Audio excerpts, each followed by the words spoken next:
नमस्कार दोस्तों, आप सभी का हार्दिक अभिनंदन और स्वागत है हमारे YouTube चैनल जीवन रचना में। दोस्तों, क्या आप कभी सोचते हैं कि जीवन में सच्चा सुख क्या है? क्या आप कभी सोचते हैं कि मृत्यु से कैसे निडर होकर जीना चाहिए? आज मैं आपको एक ऐसी कहानी सुनाने जा रहा हूं जो आपको इन प्रश्नों का उत्तर देगी। आइए कहानी शुरू करते हैं। एक बार की बात है, एक नौजवान युवक महात्मा बुद्ध के पास आता है और उनसे कहता है कि हे महात्मा बुद्ध, क्या आप मेरे एक सवाल का जवाब देंगे? महात्मा बुद्ध ने मुस्कुराते हुए कहा कि पूछो, क्या पूछना है? इसके बाद उस युवक ने कहा कि हे महात्मा, मेरी उम्र अभी बहुत ज्यादा नहीं है, लेकिन मैं बहुत परेशान रहता हूँ, बहुत दुखी रहता हूँ। मैं आपसे यह जानना चाहता हूँ कि मेरे जीवन में अभी से ही इतना दुख है। मेरी जिंदगी तो अभी बहुत बाकी है। क्या मेरे जीवन में दुख बढ़ते ही रहेंगे? क्या इन दुखों से छुटकारा पाने का कोई रास्ता नहीं है? यह सुनकर बुद्ध कहते हैं कि कहाँ है तुम्हारे दुख? मुझे तो दिखाई नहीं दे रहे। यह सुनकर वह युवक कहता है कि हे बुद्ध, दुख तो मेरे अंदर है, मेरे भीतर है। वह आपको कैसे दिखाई देंगे? दोस्तों, कहानी आगे बढ़ने से पहले आपसे सिर्फ एक निवेदन है कि इस कहानी को अंत तक जरूर सुनिएगा। हमारा दावा है कि आपको इस कहानी से बहुत अच्छी सीख जरूर मिलेगी। फिर महात्मा बुद्ध उस व्यक्ति से पूछते हैं कि क्या तुम्हें अपने दुख दिखाई देते हैं? वो युवक कहता है कि हाँ बुद्ध जी, मैं अपने दुखों को भली भांति देख रहा हूं।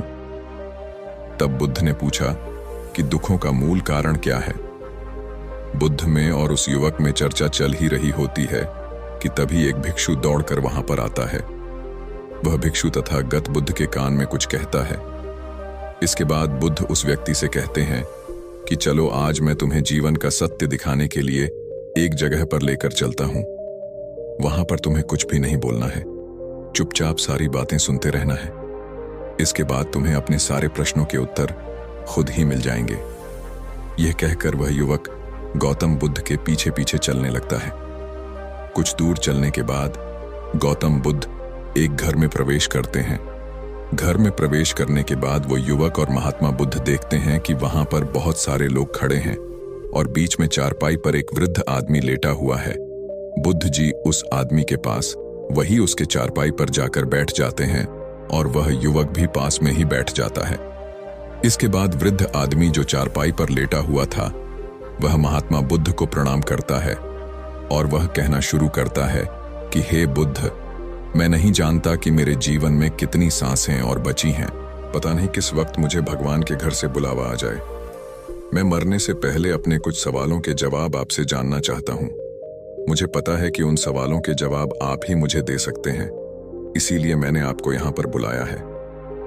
इसके बाद उस वृद्ध आदमी ने कहना शुरू किया कि हे बुद्ध जी, अपने आखिरी वक्त में मुझे अपने बचपन के दिन बहुत याद आ रहे हैं। मैं अपने बचपन के दिनों को याद करता हूं और सोचता हूं कि वह भी क्या दिन थे। ना कुछ पाने की फिक्र, ना कुछ खोने का गम। बचपन के उन दिनों को याद करके मेरी आंखों में आंसू आ जाते हैं। बचपन के समय मन में कुछ भी पाने की इच्छा नहीं थी। जिस भी खेल में लग जाते थे उसी खेल में पूरे दिन लगे रहते थे। लेकिन कुछ समय बाद जैसे जैसे मैं बड़ा होने लगा, वैसे वैसे लोग मुझे जिंदगी की दौड़ में आगे निकलने के लिए कहने लगे। मेरे पिताजी अक्सर मुझसे कहा करते थे कि तुम पढ़ाई में अपने भाई जैसे क्यों नहीं हो, हर कार्य में तुम दूसरे लोगों से पीछे क्यों रहते हो। यह सब सुनकर मेरा मन बहुत बेचैन रहने लगा। लोग मुझे बहुत ताने मारते थे, क्योंकि ना तो मैं खेल में अच्छा था और ना ही पढ़ाई में अच्छा था। सब लोग मुझे किसी और की तरह बनने के लिए कहते थे। फिर एक दिन उन सभी के तानों से तंग आकर मैंने जीवन में कुछ हासिल करने का निश्चय किया। मैंने अपने आप से वादा किया कि मैं भी अपने भाई की तरह कामयाब इंसान बनूंगा और इसके लिए मैं दिन रात मेहनत करने में लग गया। शुरुआत में बहुत मुश्किल हुई, बहुत निराशा हाथ लगी, लेकिन मैंने हार नहीं मानी और मैंने खुद अपना व्यापार खड़ा कर लिया। उसके बाद मुझे कुछ पाने का एहसास हुआ। मुझे बहुत खुशी हुई, क्योंकि जो लोग मुझे ताने देते थे वही लोग अब मेरे आगे पीछे घूमने लगे थे। कुछ वक्त बाद एक अमीर घर की बेटी के साथ मेरी शादी हो गई और उसके बाद मुझे लग रहा था जैसे मेरा जीवन स्वर्ग बन गया हो। कुछ साल बाद मुझे 2 बेटे प्राप्त हुए। दोनों बहुत ही सुंदर और बुद्धिमान थे। अब मेरा मन मेरे बच्चों के लिए कुछ करने के लिए और भी उत्सुक हो गया। मैं और भी ज्यादा धन कमाने में लग गया और जल्द ही मैं अपने नगर का सबसे बड़ा व्यापारी बन गया। सब कुछ अच्छा चल रहा था, लेकिन अनहोनी को कौन टाल सकता है। फिर एक दिन अचानक मेरी पत्नी मुझे छोड़कर स्वर्गलोक चली गई। इससे मुझे बहुत गहरा सदमा पहुंचा। मैं कई दिनों तक अपने घर से बाहर नहीं निकला। मेरे बेटे मुझे हिम्मत देते कि पिताजी, माताजी तो नहीं रही और जो हो चुका वो वापस नहीं आ सकता, लेकिन हम दोनों भाई आपका हमेशा साथ देंगे, आपकी हमेशा सेवा करेंगे। आपको किसी बात की कोई चिंता करने की आवश्यकता नहीं है। और धीरे धीरे मैंने भी अपने मन को समझा लिया कि अब तो मुझे अपने प्रिय पत्नी के बिना ही जीना पड़ेगा। इसीलिए मैंने अपना मन अपने बेटों के साथ जोड़ लिया। उनकी खुशी में ही मुझे खुशी होती थी और उनके दुख में ही मुझे दुख होता था। इसके बाद चारपाई पर लेटा हुआ वह वृद्ध व्यक्ति महात्मा बुद्ध से कहता है कि हे बुद्ध, जीवन चक्र में अक्सर मुझे महसूस होता था कि आखिर जीवन क्या है, इस अनमोल जीवन और उसकी गहराइयों को कैसे जाना जाए। यह कैसे जाना जाए कि मैं कौन हूं, मैं इस दुनिया में क्या करने के लिए आया हूं।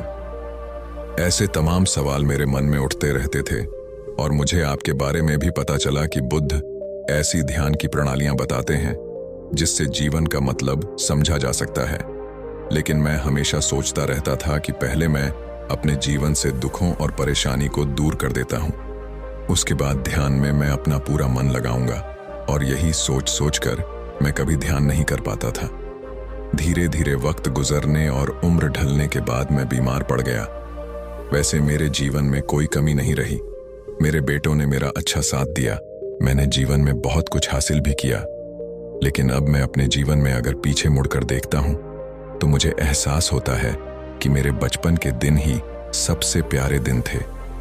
तब उस आदमी ने बुद्ध से पूछा, मैं चंद मिनट का मेहमान हूं, यह मैं जानता हूं, लेकिन क्या कुछ ऐसा सूत्र मुझे बता सकते हैं जिससे कि मैं सुकून से मर सकूं, मेरे मन के सारे सवाल जवाब शांत हो जाएं और मैं जीवन का असली मतलब समझकर मर सकूं।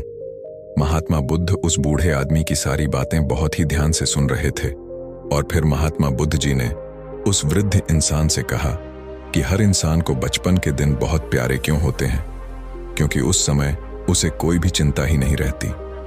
वह आजाद होता है, उसके मन में कोई लालसा नहीं होती, जिस काम में भी लग जाता है उसी में मग्न हो जाता है। लेकिन जैसे जैसे इंसान की आयु बढ़ने लगती है वैसे वैसे उसकी इच्छाएं, उसकी कामनाएं दिन प्रतिदिन बढ़ती जाती हैं। इसीलिए अक्सर इंसान भविष्य की तैयारी में लगा रहता है या फिर अतीत के बारे में सोचता रहता है और वह वर्तमान में जीना भूल जाता है। और वहीं अगर हम किसी छोटे बच्चे को देखें तो उसके लिए कोई भविष्य या कोई अतीत नहीं होता, उसके लिए बस वर्तमान होता है और इसीलिए वह वर्तमान में पूरा आनंदित होकर रहता है। तुमने अपना पूरा जीवन कामयाब होकर अपने बेटों, अपनी पत्नी और अपने भविष्य की योजनाओं में ही बिता दिया और तुम हमेशा यही सोचते रहे कि पहले मैं अपने जीवन को व्यवस्थित कर लेता हूं और उसके बाद सत्य की खोज करूंगा या उसके बाद ध्यान करूंगा। लेकिन हम यह भूल जाते हैं कि कल कभी नहीं आता और भविष्य की योजनाएं कभी पूरी नहीं होती। जब एक योजना पूरी होती है तो हमारा मन दूसरी योजनाएं बना लेता है और इस प्रकार जीवन चक्र चलता रहता है और चलता रहता है। अब आखिरी समय में जब मृत्यु तुम्हारी सैया पर लेटी हुई है तो तुम्हें एहसास हो रहा है कि मैंने जीवन में कुछ भी हासिल नहीं किया। अब तुम्हें लग रहा है कि जो भी तुमने किया उसमें से तुम एक सुई भी अपने साथ नहीं ले जा सकते। अगर यही बात तुम वक्त आने से पहले समझ लेते तो तुम बहुत समय पहले ही ध्यान और सत्य की खोज में लग जाते। तुम कोई ऐसी चीज खोजने की कोशिश करते जो तुम्हारे साथ जा सके, जो तुम्हें परिपूर्णता से मरने का मार्ग दिखा सके। उस वृद्ध आदमी ने हाथ जोड़कर बुद्ध से कहा कि हे बुद्ध, यह तो मैं जानता हूं कि मुझसे गलतियां हुई हैं। मैंने अपने जीवन को सार्थक रूप से जिया ही नहीं और इस बात का मुझे बहुत गहरे में एहसास हो चुका है। लेकिन मैं आपसे फिर से वही सूत्र जानना चाहता हूं कि क्या मैं अब परिपूर्ण होकर नहीं मर सकता? क्या मुझे अभी सत्य की कोई झलक नहीं मिल सकती? यह सुनकर बुद्ध जी ने उस वृद्ध आदमी को बहुत प्यार से सहलाते हुए कहा कि अब तो एक ही सूत्र समझने लायक रह जाता है और वह सूत्र यह है कि तुमने जीवन में जो कुछ भी पाया या जो कुछ भी खोया, वह सब यहीं पर छोड़कर चले जाओ। उसे अपने मन के साथ जोड़कर मत ले जाओ। अपने मन में यह भाव पैदा करो कि तुमने अपने जीवन से बहुत कुछ सीख लिया और वास्तविकता में तुमने अपने जीवन में बहुत प्रगति की है, क्योंकि तुमने यह जान लिया है कि जीवन में कुछ भी सार्थक नहीं है, और यह जानना भी बहुत बड़ी उपलब्धि होती है। लोग जीवन भर जीते जीते मर जाते हैं, लेकिन उन्हें जीवन की निरर्थकता का कोई पता नहीं चलता।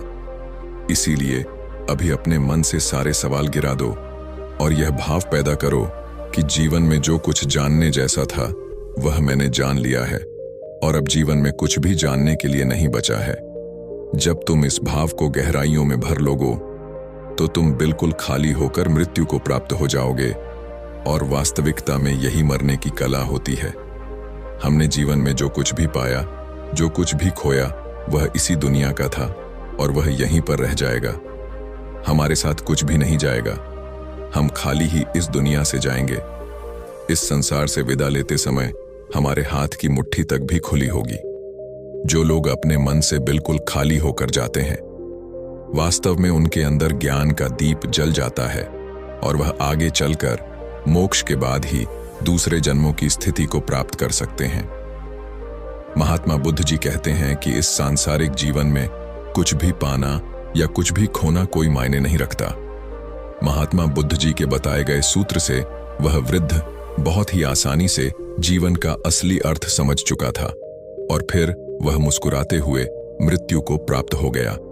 इसके बाद बुद्ध जी ने उस नौजवान युवक से पूछा कि क्या तुम्हें अपने सवालों के जवाब मिले, और वास्तव में अगर तुम्हें तुम्हारे सवालों के जवाब मिल गए हैं तो सभी लोगों को बताओ। उस व्यक्ति ने कहा कि हे बुद्ध जी, मुझे अपने सवालों के जवाब मिल गए हैं। वृद्ध आदमी के जीवन चक्र से मैं समझ गया हूं कि जीवन में कुछ भी पाने जैसा नहीं होता। सुख हो या दुख हो, सब कुछ यहीं पीछे रह जाता है, और अगर हम इसी चक्कर में फंसे रह जाएंगे तो हम सत्य को कभी नहीं जान पाएंगे। जीवन में सुख और दुख तो चलते ही रहेंगे, और इसके साथ साथ चलते हुए ही हमें सत्य की खोज करनी पड़ेगी। लेकिन बुद्ध जी, मेरे मन में अब भी एक सवाल बाकी है, जिसका जवाब जानना सबके लिए बहुत ज्यादा जरूरी है। और मेरा सवाल है कि मैं ध्यान की यात्रा करने के लिए बहुत प्रेरित हुआ हूं, लेकिन मुझे कोई मार्ग नहीं पता ध्यान कैसे किया जाता है। क्या ध्यान की सभी प्रक्रियाएं हमें होश में लाने के लिए ही बनी हैं, हमें वर्तमान में लाने के लिए बनी है? फिर महात्मा बुद्ध जी कहते हैं कि अपना काम करते करते वर्तमान में रहने के लिए मैं तुम्हें एक छोटी सी विधि बताता हूं, जिसके जरिए तुम अपना काम भी कर सकते हो और ध्यान को भी समझ सकते हो। जब भी तुम चलते फिरते हो, उठते बैठते हो, सिर्फ अपने सांसों पर ध्यान लगाना शुरू करो। सांस किस नाक से आ रही है, किस नाक से जा रही है, और नाक के किस कोने से टकरा रही है। कुछ भी काम कर रहे हो, चल रहे हो, फिर खाना खा रहे हो, सिर्फ अपने सांसों पर ध्यान लगाओ, और यह करते वक्त तुम्हें महसूस होगा कि तुम्हारा दिमाग, तुम्हारे विचार तुम्हें इधर उधर ले जाते हैं। लेकिन थोड़ी देर बाद तुम्हें फिर से होश आएगा कि तुम्हें अपनी सांसों पर ध्यान लगाना है, और तुम्हारा ध्यान फिर से अपनी सांसों की तरफ ऑटोमेटिक जाएगा। और धीरे धीरे जब तुम अपने विचारों को देखने लगोगे तो तुम पाओगे कि विचार विलन होने लगे हैं। तुम्हारे अंदर बस एक खाली मैदान बचा हुआ है। सारे सवाल जवाब विलीन यानी समाप्त हो चुके हैं। इसके बाद बुद्ध जी ने कहा कि सांसें जो होती हैं वह वर्तमान में चलती है, ना ही वह भविष्य में चलती है, ना ही अतीत में चलती है। वो वर्तमान होता है, वही वर्तमान स्थिति होती है। और जब तुम अपनी सांसों से जुड़ जाते हो तो तुम वर्तमान में ध्यान लगाना सीख जाते हो, क्योंकि सांसें जिन पर तुम ध्यान लगा रहे हो वो वर्तमान में चल रही होती है। इसके बाद धीरे धीरे कदम दर कदम तुम्हें ध्यान का खुद ही एहसास होने लगेगा। फिर तुम जो भी काम करोगे उसमें तुम्हारा पूरा चित्त लगा होगा। ध्यान की शुरुआत अभी से करो। जहां पर तुम हो यहीं से अभी से अपनी सांसों को पकड़ना शुरू कर दो। तो दोस्तों, उम्मीद करते हैं कि आपको यह महत्वपूर्ण जानकारी एवं कहानी पसंद आई होगी। अंत में कृपया आपसे एक निवेदन है कि हमारे चैनल जीवन रचना को सब्सक्राइब अवश्य कर लें और अपनी राय कमेंट सेक्शन में अवश्य दें। आप सभी का बहुत बहुत धन्यवाद।